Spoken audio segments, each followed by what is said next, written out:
Hi, and welcome to Racing Recaps. I'm Sales Managing Editor Lydia Mullan, and today we're talking about Leg 4 of the ocean race.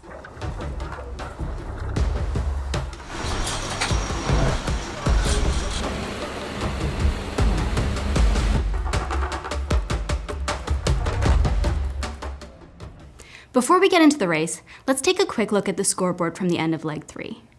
As a reminder, because Leg 3 was so long, the team scored points both at a midway scoring gate and at the finish. This means that the scores you're looking at are the total points for Legs 1, 2, and both halves of Leg 3. Wholesome PRB had been pretty dominant up until this point, scoring first place in all but the second half of Leg 3. This meant that they were going into Leg 4 with a 5-point advantage over the second place boat, Malizia.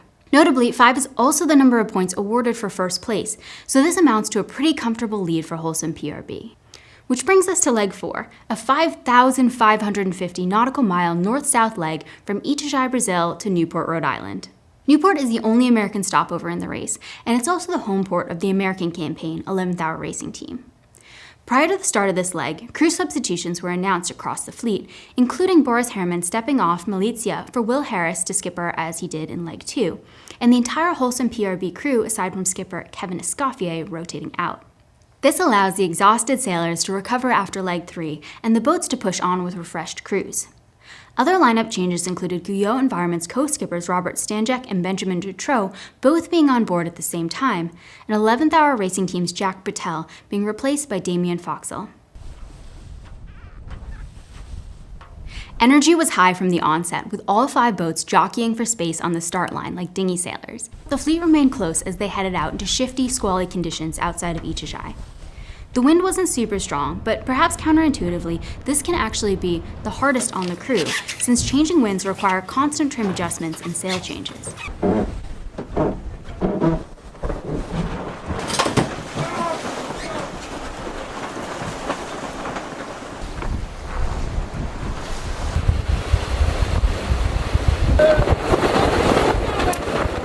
As we talked about in the Leg 2 video, these north-south legs are a special kind of challenge since they cross so many latitudes and a vast range of conditions from the South Atlantic to the doldrums to the Gulf Stream.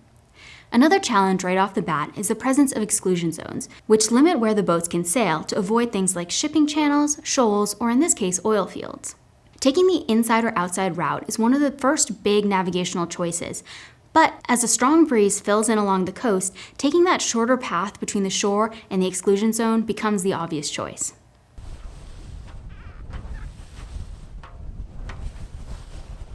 This narrow channel meant that constant tacks were necessary, and in the small hours of the morning, disaster struck.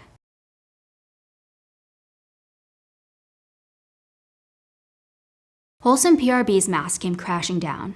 A swivel fitting at the top of the J2 had broken.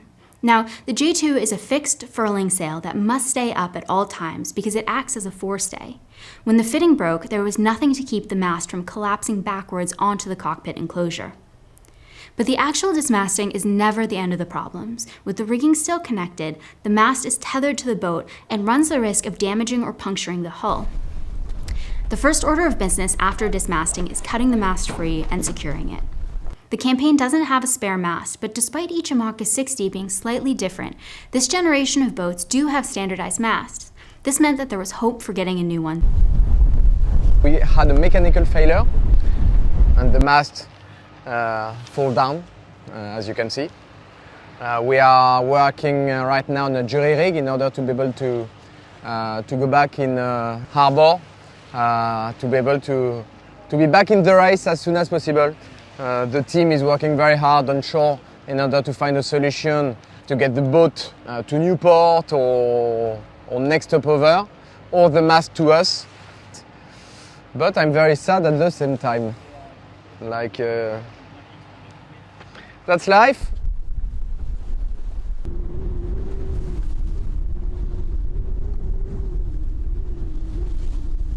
With the front runner sidelined, the rest of the fleet continued to struggle in the light and shifty conditions.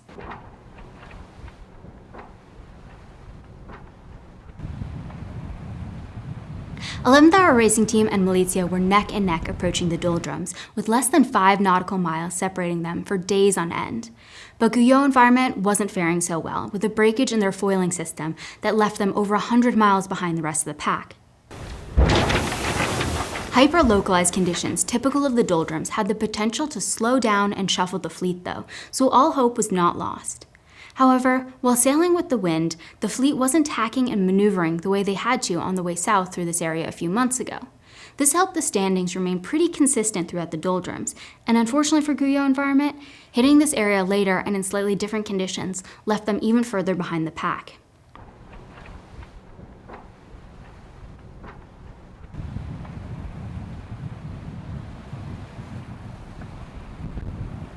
I mean, honestly, the sun is not a huge problem in this boat. We're pretty covered here, but the heat is massive. A bit hot. It's so hot in the bank. I think the heat is really challenging on board these boats. I find it much harder than, for example, the cold in the south. You know, I'd much rather be slightly too cold and I can put some layers on than it being too hot like this. The amount of water you drink is just unreal, because your body is always like sweating, it's always like liquids and the salt's coming out of you, so you're drinking probably 2 or 3 times as much as in the south. But also, big problem is the salt.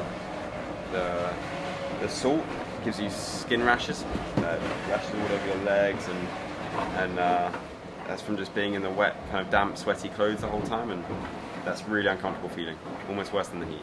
Once through the doldrums, there was yet another challenge in the form of sargasso seaweed. These thick mats of plant material can tangle in the boat's blades and do damage. The best way to shake them loose is often changing directions, which means another slowdown. For Will Harris and Charlie Enright, it was a game of inches, with constant adjustments being necessary to keep their boat speeds competitive as they led the fleet to the Gulf Stream.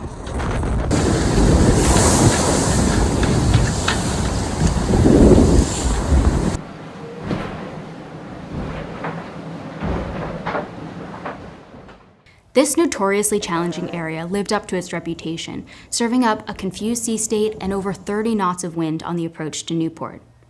And then disaster struck again. After struggling with bad luck and frustration through the entire leg, Guyot Environment dismasted just 48 hours out from the finish. Dismasted. What? Dismasted. Oh no! Oh no, no, no, no, no, no, no!